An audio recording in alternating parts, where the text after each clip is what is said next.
Recently, a student of mine reached out to me. He had just completed his diploma in digital marketing. But instead of being ready, he's confused more than ever before. Should he get into SEO, social media, or content creation? He didn't know. And honestly, I have heard this exact same story dozens of times. And if you are somebody who has just graduated and are sitting there thinking, what now? What path should I choose now? This video is for you. I'm going to share a framework that will help you decide how to move forward. So let's go. Here is where most people get stuck. They believe they need to make a perfect choice. They think, what if I choose SEO but I am better at social media? What if I choose one path which is wrong for me and waste years? What if everybody else has figured it all out except me? Let me relieve some pressure. Your first job is not going to define your entire career. I have spent a decade in advertising technology. Every role has taught me something, and every wrong turn has given me skills that I use today. So you are not deciding your forever path. You are just deciding your next step. So how do you choose your next step? I'm going to share a framework with you I call the 3 circles. You can draw it out as I explain. Your circle number 1 is what genuinely interests you. Think about something that makes you lose track of time.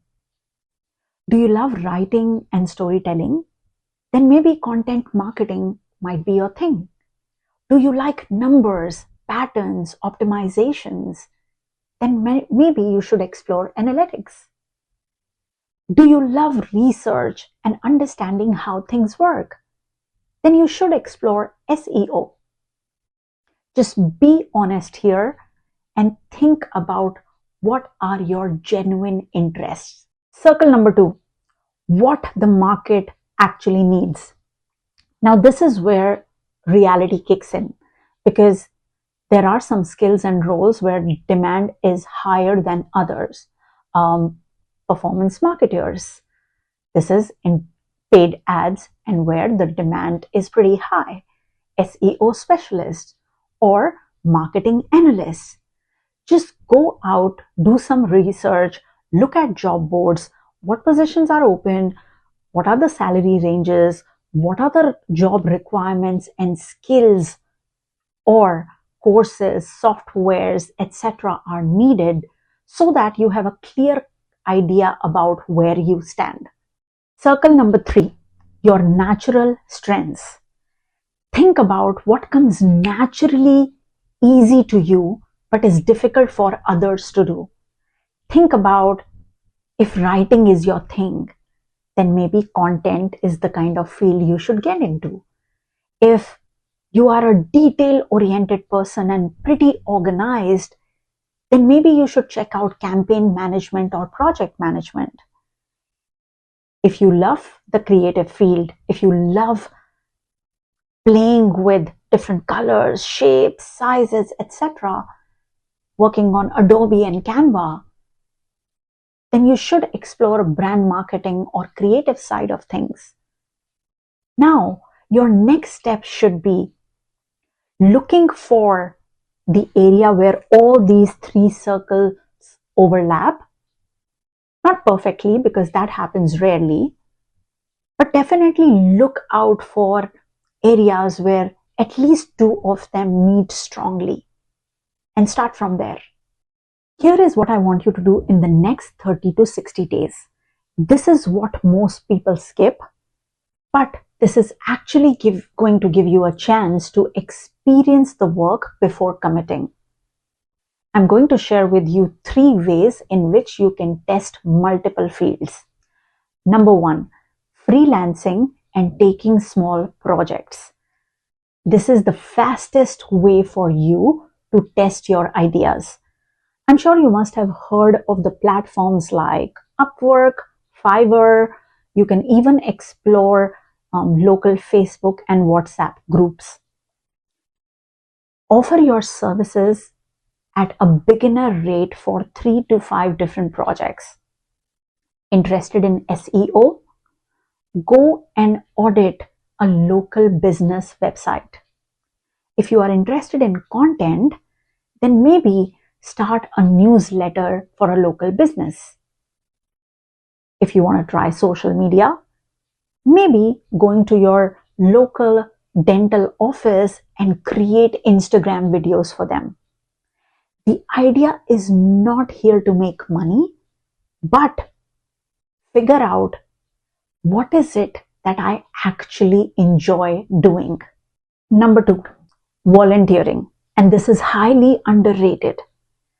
Find non-profit organizations, small businesses, local community events or industry events. They are always looking for volunteers in one area or the other.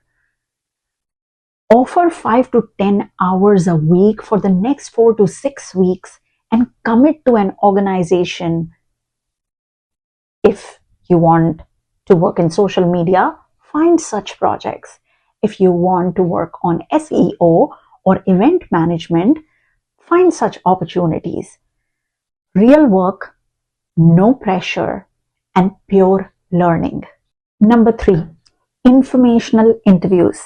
This is the most overlooked strategy and probably the most valuable. Go on LinkedIn and find at least 5 to 7 different people working in fields that you are interested in. You don't need to reach out to executives. It needs to be people who are at least 1 to 2 steps ahead of you. When you go there, find them on LinkedIn and send them a personalized note saying, "Hi, I recently graduated from this college and this course. I'm actually trying to figure out the field that I want to work in. I see that you work in SEO, social media, whatever. Would you be open to connect with me over a 20-minute call? I would just like to understand a little bit more about your experience." And when you get on a call, ask them questions about their day-to-day work, the skills that they use, the platforms or tools that they are working on. This one call can give you so much of information that no course can give you. It gives you a real picture and a real peek into the world of that person, the day-to-day work, the challenges, the motivations, everything. I have never heard a no from someone if I reach out to them respectfully. Now, out of all these 3 things, freelancing, volunteering, or informational interview, if you end up doing at least one of these, you will not be guessing anymore. It will give you a real idea of what you like to do, and you will gain some experience. Now, after this 30 to 60 days of experimentation, you are going to make a decision. So ask yourself these questions. What did I actually enjoy?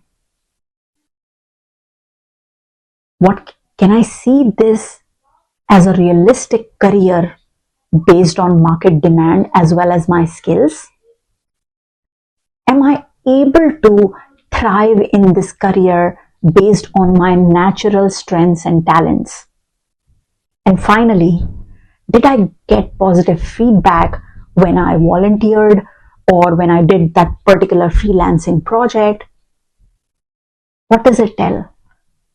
After doing all of these and after gathering all this data about those 3 circles and experimentation, choose the field based on your gut feel and all this data and commit to that for the next 12 to 18 months.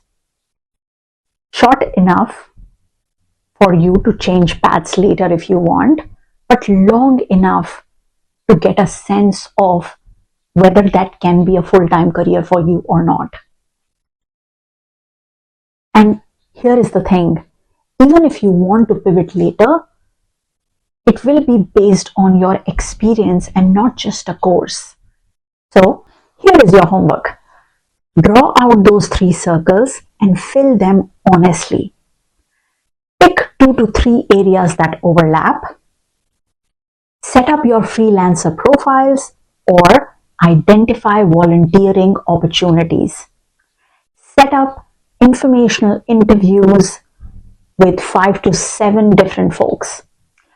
Commit to this experimentation for the next 30 to 60 days. And finally, put together your decision framework to choose your starting point. Remember, you are not choosing your forever, you are choosing your next. Now, if you like this video, share it with somebody who might need it. Thanks for watching, and I'll see you in the next one. Bye.